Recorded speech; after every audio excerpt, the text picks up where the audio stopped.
O nosso coletivo, ele é aqui de Santa Catarina, mas ele faz parte de uma rede nacional, né? De coletivos, de movimentos que lutam pela justiça de transição, memória, verdade, justiça e reparação, né? E nesse momento, esse movimento nacional que une todos os coletivos, a nossa bandeira maior nesse momento é pela reinstalação já da Comissão Especial de Mortos e Desaparecidos, que foi acabada, né? Foi encerrada nos últimos dias do governo passado, que eu não vou citar o nome, né?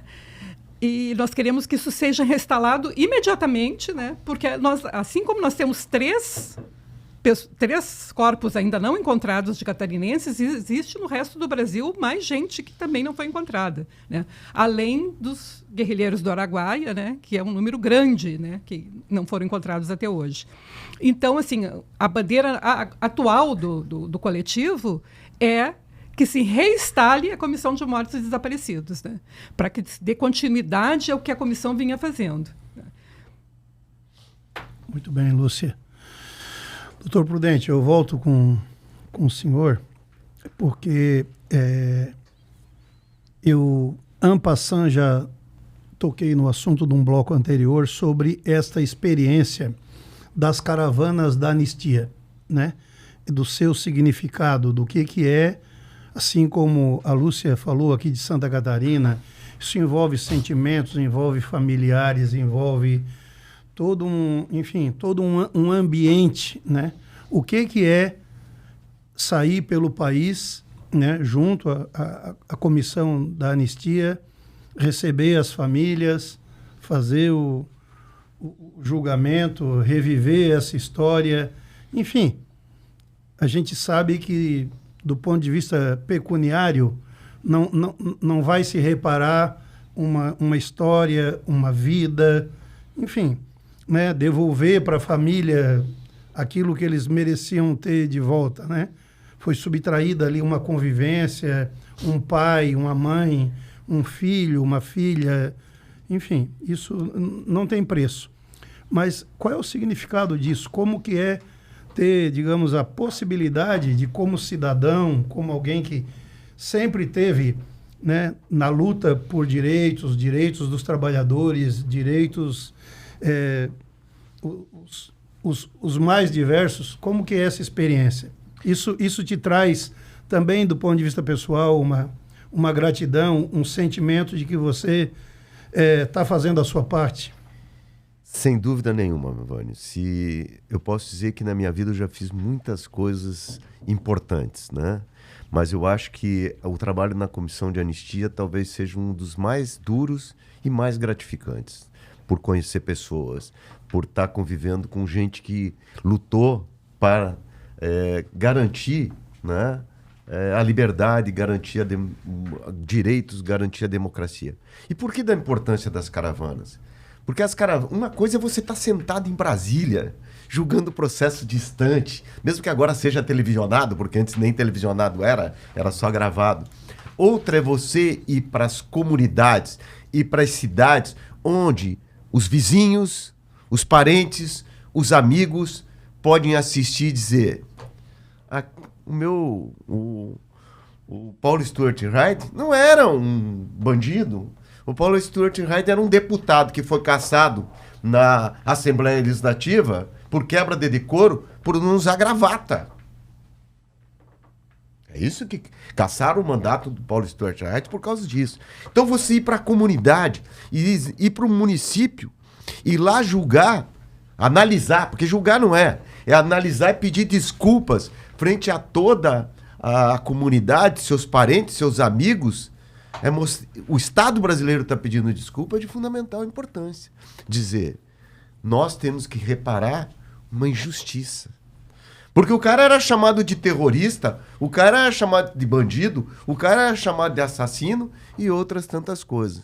Então, restabelecer o quê? Restabelecer esse compromisso de dignidade da pessoa é fundamental.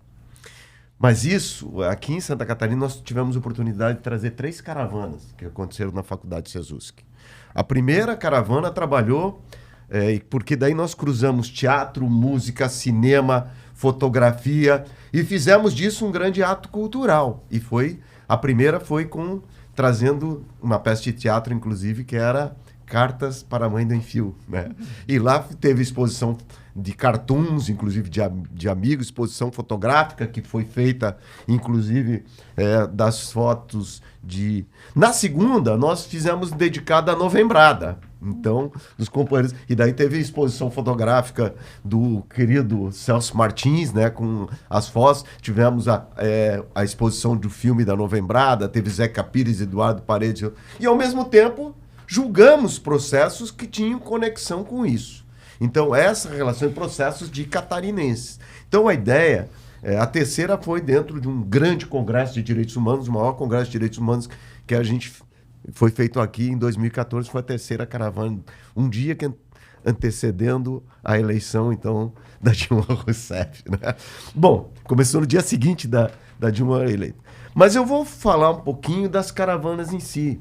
E do quê? E tem algumas que me tocam muito profundamente, né? Muito profundamente, como uma caravana do Gurjão, que foi um menino de 17 anos assassinado na guerrilha do Araguaia, tá? Que a ossada dele não tinha sido encontrada até então, e daí finalmente se encontram, né? E nessa caravana que aconteceu em Fortaleza, tá? Então chegam as imagens, tem um caixãozinho pequeno onde estavam os restos mortais do Gurjão. E aí nós fizemos a análise desse processo do Gurjão com a família, com os parentes, com tudo, e com a mãe do Gurjão assistindo, Dona Ana Luísa, na primeira fila. E o voto é um voto, não é meu, um voto belíssimo. E conta a história de um menino de 17 anos que foi e se embrenhou no meio das matas do Araguaia, numa expectativa de que podíamos mudar o mundo. Que era possível, tá? Todos isso sabemos que depois equívocos e coisas, né? Mas esses equívocos também são produto da ideia de quando há um governo que seja intolerante, que seja um governo violador de direitos, cabe o direito legítimo de resistência. Isso é fundamental. Isso é fundamental no direito. E estava lá a Dona Ana Luísa na primeira fila. E aí, como de costume, o relator pergunta: Dona Ana Luísa, a senhora quer falar? E Dona Ana Luísa, nos seus quase 90 anos, diz assim: não, meus filhos, eu não quero falar. A única coisa que eu queria é ter o direito de ter o meu filho de volta. Ou seja, em todas as culturas é necessário esse processo de transição. A necessidade de você ter os restos mortais como um apaziguamento da alma, uma alma das famílias. Então, Dona Ana Luísa, com seus quase 90 anos, dizer isso não foi fácil. Não foi difícil. Contar essa história, que já faz mais de 10 anos, ainda me comove, ainda me dá... Mas há tantas histórias belíssimas, né, que aqui eu poderia contar por muito tempo.